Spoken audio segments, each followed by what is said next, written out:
Hi friends, మేమైతే ఒక ప్లేస్కి వచ్చాము. చూడండి ఎంత బాగుందో. చూడడానికైతే చాలా బాగుంది.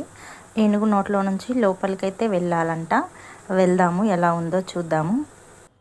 మా ఆయన అయితే లోపలికి వెళ్ళాడు, వెనకాలే నేను కూడా వెళ్తున్నాను. చూడగానే చీకటిగా అనిపించింది, కానీ లోపలికి వెళ్తుంటే కొంచెం వెళ్తురు బాగానే వస్తుంది. పైనుంచి గృహలా ఉంది, లోపలికి వెళ్ళాలి. అట్లనే ఇప్పుడు నేను కూడా వెళ్తున్నాను లోపలికి. చూస్తున్నాను, ముందుకలా వెళ్తున్నాను. ఎప్పుడు దీని పక్క నుంచి చాలాసార్లు వెళ్ళాము, కానీ లోపలికి అయితే ఎప్పుడు వెళ్ళలేదు. ఎప్పుడు వెళ్దాం వెళ్దాం అనుకుని ఏదో హడావిడిలో అసలు ఎప్పుడు వెళ్ళలేదు. ఈసారి అయితే ఒకసారి వెళ్ళి చూద్దామని అయితే వెళ్తున్నాము. ముందుకు వెళ్ళగానే అక్కడ అమ్మవారు కనిపిస్తారు. సడన్గా చూసే వాళ్ళైతే భయపడతారు. లోపలికి వెళ్ళేసరికి అమ్మవారు అయితే కనిపిస్తారు.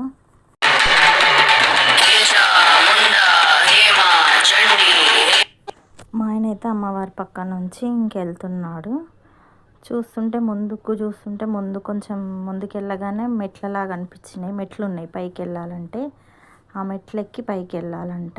పైకి వెళ్తే అక్కడ కొన్ని మెట్లెక్కి చూడగానే అక్కడి నుంచి కాకుండా పక్క నుంచి కూడా పైకి వెళ్ళొచ్చంట. పక్క నుండి కూడా ఖాళీగా ఉంది, కానీ ఫస్ట్ టైం కదా వెళ్ళడం, ఇట్లనే వెళ్ళాలనుకున్నాము.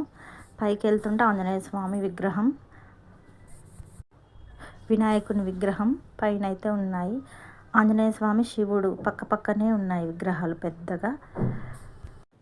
శివుడు అయితే చాలా పెద్దగా ఉన్నాడు. ఆంజనేయ స్వామి, శివుడు పక్క పక్కనే ఉన్నారు. గణేశుడు పైన కాసేపు అలానే చూస్తూ ఉండిపోయాము. తర్వాత కిందకు వచ్చేసి ఇంటికి వచ్చేసినాం.